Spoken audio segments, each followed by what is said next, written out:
Hello, how are you doing? Early on in my reading life, when I was reading just for pleasure rather than, for school or for university in my late teens and early 20s, one of my absolute favorite writers was George Orwell. Not just his most famous books, Animal Farm in 1984, but many of his other novels that engage with the politics and larger society in this very creative way. And so I love that there's a book award dedicated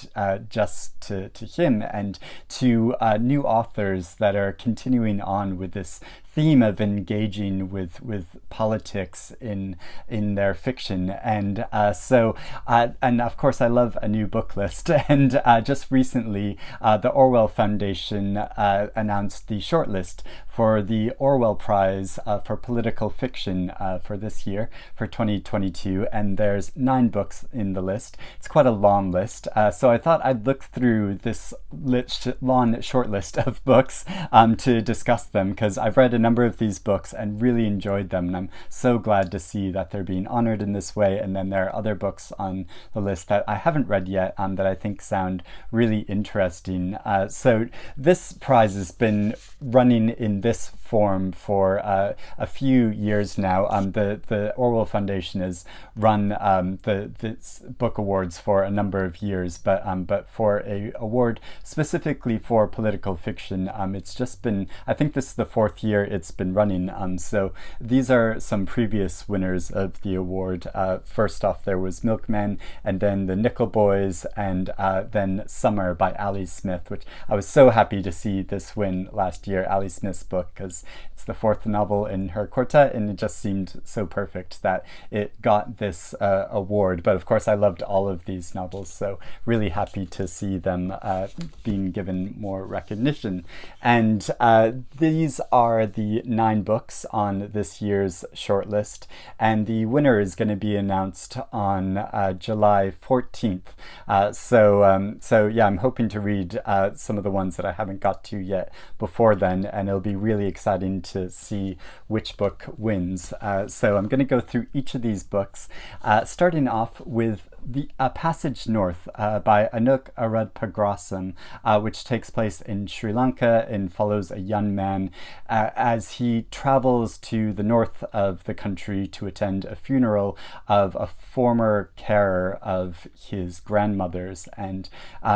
he's meditating on both his life and larger society and the political and social changes and the war which has been occurring in his country for a number of years, and how that has affected him personally, but also affected his family and the larger society. And it is a really moving, meditative, thoughtful account that gives this very personal look at someone who hasn't been immediately affected by war, but whose sense of national identity and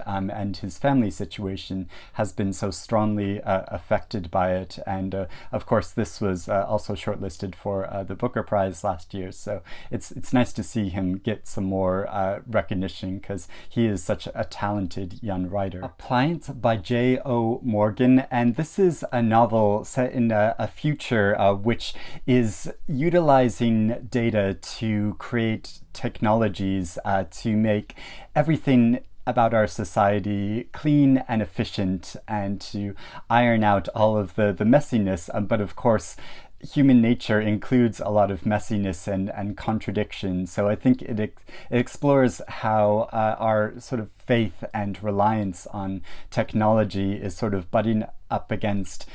these more difficult aspects of human experience, and the way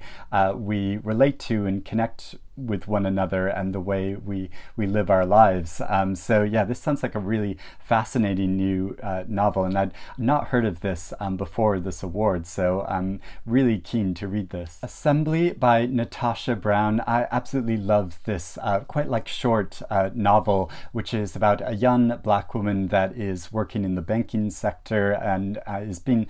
been quite successful, but is also being sort of paraded out by that company as an example of how they have a diverse work environment, and her complicated feelings about being in that position, but also going out with a young white Englishman and going back to his family ancestral home out in the countryside for this big family event, and how she's perceived and treated there, and also she's at this sort of crisis point in her life because of a medical condition, and so it's following her psychological journey as she's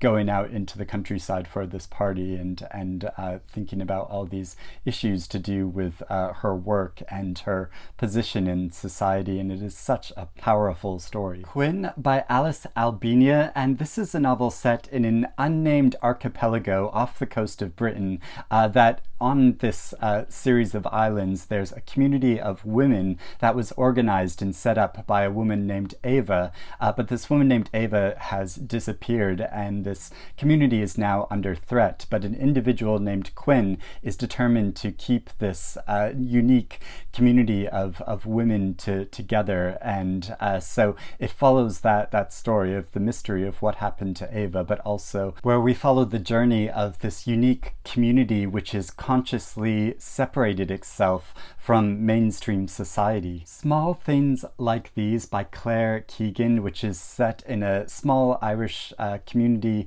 in the mid-1980s over the Christmas period, when a local man who makes deliveries of coal and fuel to local businesses discovers a dark secret within his own community, and then it's about the consequences of what he does with this information and what he chooses to do. And it is so powerful and beautiful how it explores his personal past, but also what this says about the way communities can help support each other, but also tear each other apart. So has this underlying political message alongside, a very personal and emotional story. Sterling Carat Gold by Isabel Waidner. This is an absolutely wild and innovative novel, one of the most innovative novels I've read for quite some time. It also won the Goldsmiths Prize for fiction last year and has been nominated for a number of different awards. It's about a character named Sterling that is put on trial for this really wild reason, and it follows Sterling's journey through this Kafkaesque story of being persecuted, but also their connections with their friends and their aspirations to make art, and it involves elements of queer history and the immigrant experience, but also these wild issues to do with time travel and spaceships, and it's just really hard to summarize and describe the experience of it. You just need to live it for yourself reading this book, which I highly recommend. The Colony by Audrey Magee, and this is set on a remote Irish island where Gaelic is still spoken as the main language, but two outsiders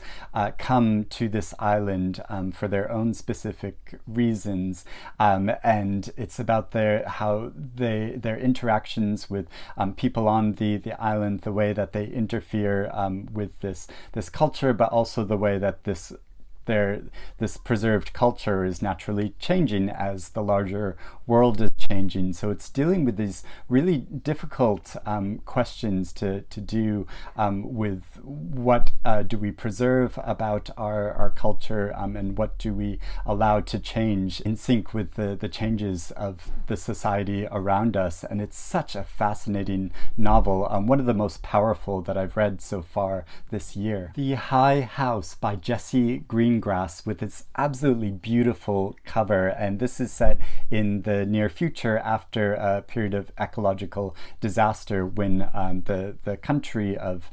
Britain has been flooded, and it's about a small band of individuals that are sort of sheltering together on this house, which is set high on the land, so it's safe from the water, but and it's about what they're able to preserve and how they're persisting after this ecological disaster, and it's about what our sort of society and culture is preserving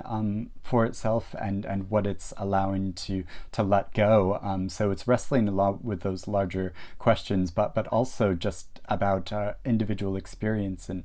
motivations for living, and yeah, it's such a moving and beautiful story. Definitely one of my favorite books that I read last year, and I think Greengrass is just an incredible writer. And finally, there's the novel There Are More Things by Yara Rodrigues Fowler, and this is a novel about two women from different countries and different cultures. One is a descendant of a